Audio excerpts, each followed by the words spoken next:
ప్రాథమిక విద్య ఇవాళ quality education ఇవాళ బీపీఎల్ లైన్కి అందుబాటులో లేకుండా పోయింది సార్. ఆవేళ రాజ్యాంగం రాసుకున్నప్పుడు ప్రజలందరికీ ఫ్రీ అండ్ ఫెయిర్ ఎడ్యుకేషన్ ఇస్తామని చెప్పి మనం రాజ్యాంగంలో పొందుపరుచుకున్న తర్వాత కాలంలో జనరల్ అగ్రిమెంట్ ఆన్ ట్రేడ్లో పెట్టడం వల్ల ఇది వాణిజ్య వస్తువు కింద మారిపోయి ఇవాళ బీపీఎల్ పేద బడుగు బలహీన వర్గాల్ని ఎస్సీలని బీసీలని కూడా ఒక అణుబాంబులాగా మరి విచ్ఛిన్నం చేస్తుంది.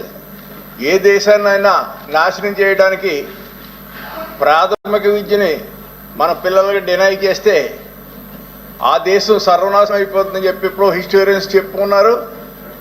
మరి ప్రభుత్వాలు కేంద్ర ప్రభుత్వం కానీ మొత్తం భారతదేశంలోని విద్యా వ్యవస్థ అంతా కూడా చిన్నాభిన్నం చేసేస్తున్నటువంటి ఈ సమయంలో మరి ఈ సబ్జెక్ట్ మీద మరి రాష్ట్ర ప్రభుత్వం ముందుకు రావడం అనేది మరి కమిటీ వేస్తామని చెప్పడం కూడా మరి ఒక బోల్డ్ స్టెప్ కింద మనం తీసుకోవాలి. ఈవేళ కార్పొరేట్ విద్యా వ్యవస్థలో కడుపులో ఉన్న బిడ్డ కూడా 3 లక్షలు 4 లక్షలు కూడా కట్టించుకున్నటువంటి కాన్వెంట్లు ఉన్నాయి, విద్యా వ్యవస్థ ఉంది.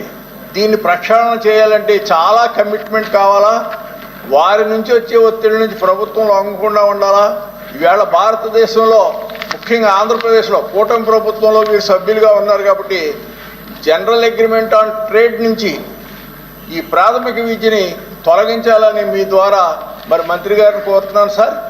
మరి దయించి ఇది ఇంత గొప్ప సబ్జెక్ట్ కాబట్టి దీంట్లో కమిటీ మెంబర్స్ని కూడా స్ట్రాంగ్ స్టేక్ హోల్డర్స్ని ఇవ్వాల్సిందిగా, మరి కార్పొరేట్ సొసైటీల యొక్క వాళ్ళ కాలేజీల యొక్క ఒత్తిడిలు లొంగనటువంటి వారిని కమిటీలో ఉంటే మనం భారతదేశానికి అల్టిమేట్గా మన పిల్లలందరూ కూడా న్యాయం చేయొచ్చు. మరి ముఖ్యంగా ఈవేళ సూపర్ 4 అనే దానికంటే విద్యా వ్యవస్థ మీద మాత్రం సంపూర్ణంగా కనుక చేస్తే ఈవేళ ఎస్సీబీసీలని మనం అలాగే పేద బడుగు బలహీన వర్గాలని కూడా మనం ఈ దేశానికి సంపద కింద మార్చుకోవచ్చు సార్. అవుట్ క్లాస్ని మానేసి అలాగే నేపాల్ లాగా సివిల్ వార్ రాకుండా కూడా చూసుకోవచ్చు సార్. అంచేత దయించి నేను కోరేది ఏంటంటే కార్పొరేట్ విద్యా సంస్థలో మా ఎస్సీబీసీ పిల్లల్ని వేరే క్లాసులో కూర్చోబెట్టి క్వాలిటీ ఎడ్యుకేషన్ అందకుండా వాళ్ళు హ్యూమిలేట్ చేస్తున్నారు సార్. ఈ విధానాన్ని మరి గౌరవ మంత్రివర్యులు ఎందుకంటే యంగ్ అండ్ డైనమిక్ కాబట్టి వారే చర్య తీసుకుని దీన్ని అడ్డుకోవాల్సింది కోరి ప్రార్థిస్తున్నాం. Thank you sir. మంత్రి గారు ఓన్లీ సిగ్నేటరీస్. అధ్యక్ష, నాణ్యమైన విద్య అందించాలని గౌరవ సభ్యులు చెప్పారు అధ్యక్ష. అందుకే అధ్యక్ష కూటమి ప్రభుత్వం వచ్చిన తర్వాత 1 క్లాస్ 1 టీచర్ అనేది ప్రైమరీ స్కూల్స్లో అందజేయాలనేది ఒక లక్ష్యంగా పెట్టుకున్నాం. దాంట్లో మీరు చూస్తే 117 జియో వల్ల కేవలం 1200 పైచిలుక 1 క్లాస్ 1 టీచర్ పాఠశాలలు ఉంటే ఇప్పుడు సుమారుగా 9600 ప్రాథమిక పాఠశాలలు 1 క్లాస్ 1 టీచర్ అందజేశారు అధ్యక్ష. అంటే ఫస్ట్ క్లాస్కి ఒక టీచర్, సెకండ్ క్లాస్కి ఒక టీచర్, థర్డ్ క్లాస్కి ఒక టీచర్. బహుశా భారతదేశంలో ఏ రాష్ట్రాన్ని కూడా ఇంత సంఖ్యలో చేయలేదు అధ్యక్ష. అని మనం చేసాం అధ్యక్ష.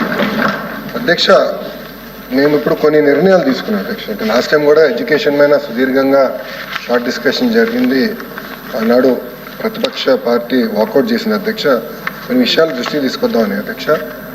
గ్యారంటీడ్ ఎఫ్ఎల్ఎన్ మేము ఒక నిర్ణయం ఏం తీసుకున్నాం అంటే ప్రభుత్వ పాఠశాలలో we want to guarantee FLN. Learning outcomes రావాలి, అవుట్పుట్సే కాదు అవుట్కమ్స్ రావాలనేది ఒక లక్ష్యంగా పెట్టుకున్నాం. ఉపాధ్యాయులతో డైరెక్ట్గా మేము మాడుతున్నాం, వాళ్ళని మోటివేట్ చేస్తున్నాం. లెర్నింగ్ అవుట్కమ్స్ పైన ఎక్కువ శ్రద్ధ పెట్టాలనేది ఒక లక్ష్యంగా పెట్టుకున్నాం అధ్యక్ష. అది చేస్తున్నాం. దాని తర్వాత అధ్యక్ష నైతిక విలువలు, సమాజంలో మార్పు రావాలంటే నైతిక విలువలు అనేది చాలా చాలా అవసరం.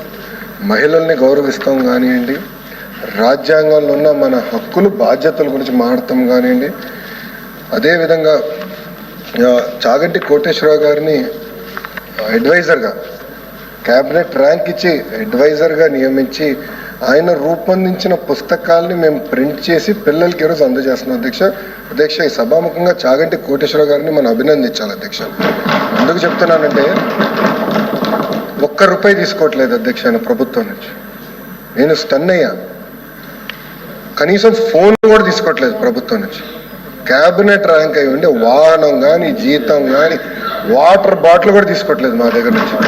అందుకని సభాముఖంగా ఆయన అభినందించాలి. అద్భుతమైన పుస్తకాలు రూపొందించారు అధ్యక్ష. ఆ పుస్తకాలు మేము ప్రింట్ చేసి ఇప్పుడు పిల్లలకి అందజేస్తున్నాం అధ్యక్ష. క్వాలిటీ ఎడ్యుకేషన్ అనేది ఒక నిర్ణయం తీసుకున్నాం, అందించాలని అధ్యక్ష. Learning outcomes ASR report, NAS report అధ్యక్ష. జనరల్గా దేశవ్యాప్తంగా 2 రిపోర్ట్స్ పెట్టెళ్తారు అధ్యక్ష. ఒకసారి చూస్తే ప్రాథమిక పాఠశాలలో ప్రైవేట్కి ప్రభుత్వ పాఠశాలకి లెర్నింగ్ అవుట్కమ్స్లో పెద్ద తేడా కనపడలా as per the report. It's a fact. ఆ రిపోర్ట్లో ఉంది అధ్యక్ష. సో అది మేము చాలా సీరియస్గా తీసుకుంటున్నాం అధ్యక్ష. గౌరవ సభ్యులు ఇప్పుడు ఒక మాట అన్నారు అధ్యక్ష. ఇది ఎస్సీ బీసీ పిల్లలకి ప్రత్యేకంగా సెపరేట్ క్లాస్ రూమ్స్ పెట్టారు కొన్ని ఇక్కడ అధ్యక్ష. అది కానీ ఇక్కడ జరిగి ఉంటే ఆ వివరాలు నాకు ఇవ్వండి. ఈ ప్రభుత్వం చాలా కఠినంగా మేము వివరిస్తాం. దాంట్లో ఎలాంటి డౌటే లేదు, సందేహం లేదు మా దగ్గర. నాకున్న సమాచారం మేరకు అది ఎక్కడ జరగట్లేదు. పొరపాటున ఇక్కడ జరిగిందంటే మటుకు మీరు వివరాలు ఇవ్వండి, చాలా ఫర్మ్గా నేను యాక్షన్ తీసుకుంటాను. ఒక్క సెకండ్ కూడా నేను ఆలోచించాను. ఎవరు స్కూల్ అవ్వచ్చు, ఎవరు కాలేజ్ అవ్వచ్చు, I don't care. Action will be firm. With regards to APMRC అధ్యక్ష, మ్యాటర్ ఇస్ సబ్జుడిస్, కోర్టులో ఉంది. కోర్టు నుంచి బయటకు వచ్చిన తర్వాత నేను ఎలాంటి యాక్షన్ తీసుకోగలుగుతా. అది మేము లీగల్గా ఎట్లా చేయాలో అది మేము టేకప్ చేస్తాం. ఓకే.